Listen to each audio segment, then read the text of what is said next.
జిల్లాలో రబీలో శనగ పండించిన రైతులు దళారులను నమ్మి పండించిన పంటను బహిరంగ మార్కెట్లో అమ్ముకుని నష్టపోవద్దని ప్రభుత్వం రైతులకు మేలు చేయాలి అన్న ఉద్దేశంతో కొనుగోలు కేంద్రాలు ఏర్పాటు చేయడం జరిగిందని, ఆ కొనుగోలు కేంద్రాల్లోనే పండించిన శనగ పంటను అమ్ముకుని అధిక ఆదాయం పొందాలని జిల్లా వ్యవసాయ శాఖ అధికారి శ్రీనివాసరావు తెలిపారు. జిల్లా వ్యవసాయ శాఖ కార్యాలయంలో ఆయన మీడియాతో మాట్లాడారు. జిల్లాలో రబీలో శనగ పంటను విస్తారంగా సాగు చేస్తారని, ఇప్పుడు కోత నూర్పుడి దశలో ఉందని శ్రీనివాసరావు అన్నారు. శనగలను మార్కెట్ ద్వారా కింటా 5,875 రూపాయల కనీస మద్దతు ధరకు కొనుగోలు చేయనున్నట్లు తెలిపారు. జిల్లా వ్యాప్తంగా 66 కొనుగోలు కేంద్రాలు ఏర్పాటు చేశామన్నారు. రైతులు సమీప రైతు సేవా కేంద్రాల్లో వివరాలు నమోదు చేసుకుంటే ఎప్పుడు కొనుగోలుకు తీసుకురావాలి అనేది సమాచారం అందజేయటం జరుగుతుంది అన్నారు. రైతులు ప్రభుత్వం ఏర్పాటు చేసిన కొనుగోలు కేంద్రాల్లోనే పండించిన శనగ పంటను అమ్ముకోవాలని సూచించారు. ప్రకాశం జిల్లాలో రబీలో మనకి శనగ పంటను మనకి ఎక్కువ విస్తీర్ణంలో మనకి సాగు చేయడం జరుగుతుంది. ప్రకాశం జిల్లాలో ప్రస్తుతం మనకి ఆల్రెడీ కోతలు కంప్లీట్గా కావడానికి వచ్చింది. సో మనకి శనగలు మనకి మార్కెట్లో వస్తుంది కాబట్టి రైతులు తాము పండించినటువంటి ఈ శనగల్ని ప్రభుత్వం వారు మార్కెట్ ఇంటర్వెన్షన్ ద్వారా కూడా మనకి మార్కెట్ వాళ్ళ ద్వారా మనకి సేకరణ జరుగుతూ ఉంది. కాబట్టి శనగలు రైతులు క్వింటాల్కి 5,875 రూపాయలకు ప్రభుత్వం నిర్దేశించినటువంటి కనీస మద్దతు ధరకి మనం ప్రొక్యూర్మెంట్ చేసుకోవచ్చు.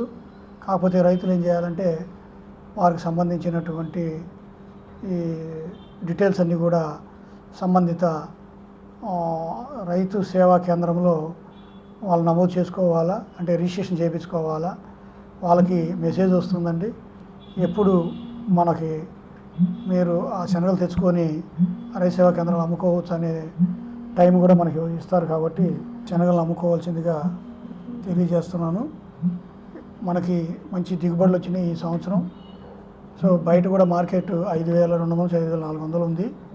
కాబట్టి మధ్య దళారులను నమ్మి మీరు అమ్ముకోవద్దు. ప్రభుత్వం వారు రైతులకు అండగా ఉంటుంది కాబట్టి తప్పనిసరిగా రైతులు ప్రభుత్వం ఏర్పాటు చేసిన కొనుగోలు కేంద్రాల ద్వారా ఈ మన శనగలు, అదేవిధంగా కందులు కూడా మనకి ఏర్పాటు చేయడం జరిగింది. శనగలు 66 కేంద్రాలు ఏర్పాటు చేశామని జిల్లా వారీగా. కందులు కూడా ఆల్రెడీ కొనుగోలు చేయడం జరుగుతుంది. కాబట్టి సంబంధిత రైతు సేవా కేంద్రంలో ఉన్న మా వ్యవసాయ సేవకుల్ని, అగ్రికల్చర్ అసిస్టెంట్స్ని సంప్రదించినట్టయితే ఏ విధంగా రిజిస్ట్రేషన్ చేసుకోవాలనే విషయాలు కూడా తెలియజేస్తారని మీ అందరికీ తెలియజేస్తాం. ఆరోగ్యమే మహాభాగ్యం అంటారు, కానీ ఆరోగ్యాన్ని నమ్మకంగా కాపాడే స్థానం ఎక్కడ? ఇది ఒంగోలులో మీకు దగ్గరగా మన Venkataramana nursing home private limited. Caring your life 54 ఏళ్ల విశ్వాసంతో ఇది ఒక హాస్పిటల్ కాదు, ఇది ఒక విశ్వాసం. 3 తరాలుగా వేలాది కుటుంబాలను ఆరోగ్యంగా నిలిపిన ఆదరణ. మా నిపుణుల వైద్య బృందం మా దగ్గర అనుభవం కలిగిన బృందంలో అందించే సేవలు neuro surgery, general medicine, diabetes, pulmonologist, general surgery, ophthalmology, urology, orthopedic, ENT, pediatrics, dental surgery, anesthesiology, gynecology, cardiology, emergency మరియు క్రిటికల్ కేర్. ఒంగోలులో ఆరోగ్యానికి ఒక కొత్త శకం ప్రారంభమవుతుంది. వెంకటరమణ ఐ హాస్పిటల్ ప్రారంభించబడింది. కంటి ఆరోగ్యానికి ప్రత్యేక పరిష్కారంగా ప్రభుత్వ ఉద్యోగులు, రిటైర్డ్ ఉద్యోగులు మరియు వారి కుటుంబ సభ్యుల కోసం ఈహెచ్ఎస్ ద్వారా వైద్యం, క్యాష్లెస్ సేవలు, Medi Assist, Star, GHPL, Aditya Birla, Bajaj Allianz మరియు ఇతర ప్రముఖ హెల్త్ స్కీమ్లు అందుబాటులో ఉన్నాయి. ఆరోగ్యశ్రీ, డాక్టర్ ఎన్టీఆర్ వైద్య సేవా నిధి అందుబాటులో ఉన్నాయి. చిరునామా ఆర్టీసీ బస్టాండ్ ఎదురుగా, Kurnool road, Ongole.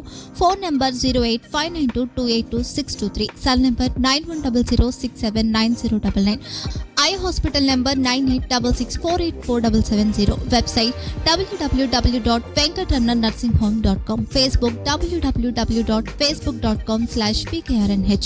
Venkataramana nursing home, 3 తరాల విశ్వాసం, నూతనతతో కూడిన సేవ. మేము కేవలం చికిత్స చేయము, మేము శ్రద్ధ వహిస్తాం, పరిరక్షిస్తాం. సేవ చేయడం మాకు ధ్యేయం.